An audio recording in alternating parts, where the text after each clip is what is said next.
Have you thought about purchasing a home, but you seriously have no idea where to even start? And maybe the home buying process intimidates you a little bit. Well, we're talking about the home buying process, and we're starting right now.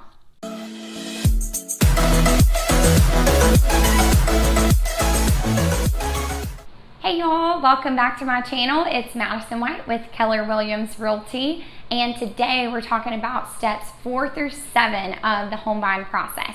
Just in case you missed it, I have already talked about steps 1 through 3 of the process, so feel free to watch that if you haven't yet. Step number 4 of the home buying process is to make an offer and negotiate the contract.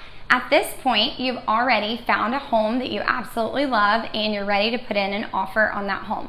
This is where you really lean on your realtor for their market knowledge as well as their basic contract knowledge so that you can write the absolute most competitive offer so that you can win the house. Now, when you're writing your offer, there are a few terms that you'll negotiate into the offer. Just as examples, the sales price. Also in Texas, we have the option money and the amount of option days, the option period. Also earnest money and what's called a residential service contract or the home warranty. Also the closing date. So these are just a few of the different terms that you'll negotiate into your offer, and you'll send it, your agent will send it over to the seller's agent.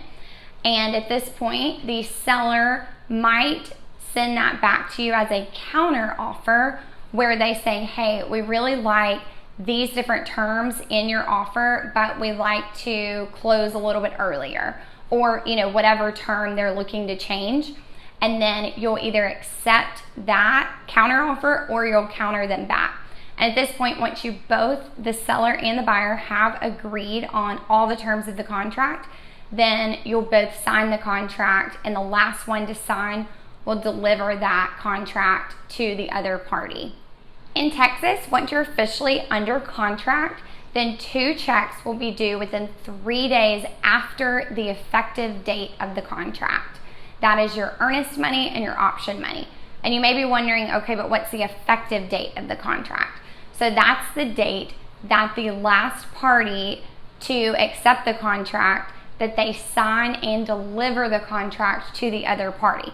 So let's say that the buyer sent their offer to the seller wants to accept it, then they sign and then deliver it back to the buyer, and then you're officially under contract, and that is the effective date of the contract. So like I said, within 3 days after the effective date, your earnest and option money is due. Now, earnest money, think of a security deposit for a lease. In Texas, we call this good faith money.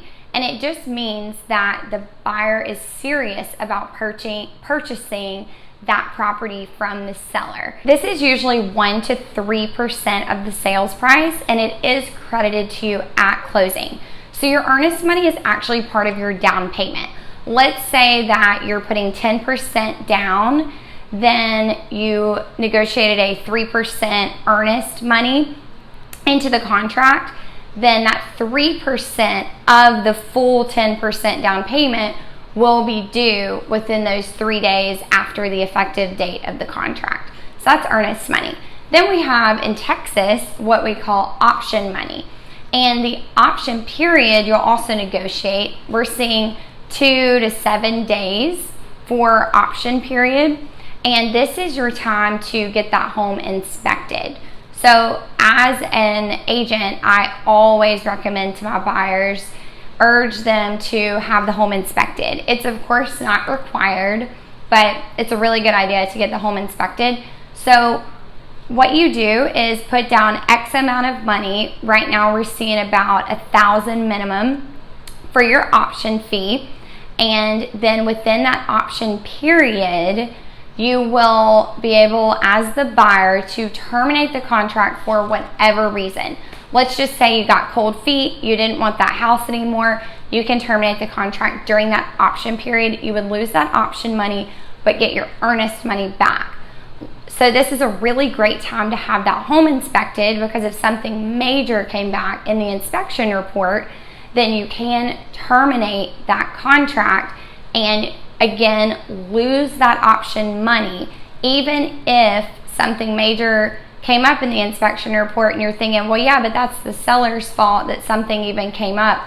You still lose that option money, but you would get that earnest money back.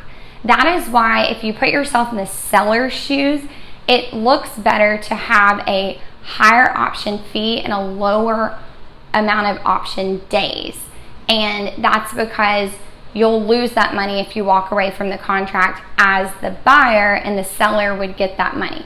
Now, let's say that you do make it to closing day, then that money, it's negotiable, but it can be credited to you at closing as the buyer. As I said previously, you'll want to get that home inspected during that option period, and your realtor will have a list of inspectors that he or she works with regularly once you go under contract. An inspection typically costs about $500-$600 depending on what area you live in and what type of inspection you are getting. Step number 6 of the home buying process is the financing piece of the process. This is where you'll get really involved with your mortgage lender. They'll be asking you for a whole bunch of documents and information related to your finances. I like to tell my buyers that they'll ask you for everything shy of a blood sample. I mean, seriously, you're gonna feel like it's financial interrogation. Just know that if they're asking you for something, it's because they need it to fund your loan. So make sure you get it to them as quickly as possible so that you don't delay your closing. The lender will order an appraisal. Now, an appraiser goes out to a property and they figure out what the property's value is in the current market. So they'll look at other homes that have sold in that area and compare them with the home that you're purchasing. And the reason that a lender almost always requires that appraisal is because they want to make sure that there's adequate collateral for that loan. So they don't want to be loaning you an amount of money if the property isn't worth that amount. Even though the lender is the one ordering that appraisal, the buyer will front that cost. And those can vary depending on where you live and how quickly that appraisal needs to be done. So they can range from $600 to $750, $800. So keep in mind that the appraisal and the inspection are two costs to the buyer that are not included in your closing cost or your down payment.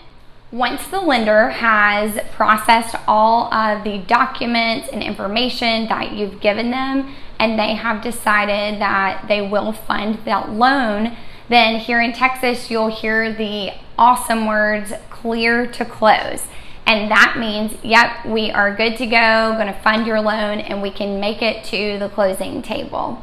Also, 3 days prior to closing, you'll get what's called a closing disclosure from your lender. This is just a breakdown of all the financials of the transaction, and you'll see this exact same closing disclosure at the closing table, but it's really good to review it before you get to the closing table. And I get all of my buyers, the lender is going to send that to you and not to your agent. So I encourage my buyers to send that to me and we have a conversation so that I can break down every single amount for them so they know exactly how much money they're bringing to close and where these dollar amounts are coming from. Once the lender has given you the okay, clear to close, then you're headed to the closing table. And closing day is the best step in the home buying process because it means that you are about to be a happy homeowner and you've made it through the entire process. So at closing day, it's typically held at the title company. So you can expect about 30-45 minutes and you'll sign a really big stack of papers. You'll feel like you're signing your life away. And once you have signed everything, then here in Texas, it has to be closed and funded before you can get the keys to your brand new house. So once the buyer has signed all the paperwork, the seller has signed all the paperwork, then all of the documents and contracts and paperwork goes back to the lender's department for one final review. Once they've okayed everything, then you're good to go and you'll get the keys, and now you're a homeowner. All right, y'all, that is all that I have for you today. As always, thank you so much for watching. Feel free to share this with anyone you know who may be going through the home buying process either now or sometime in the future. And don't forget to subscribe to my channel for more videos. I'll see you next time.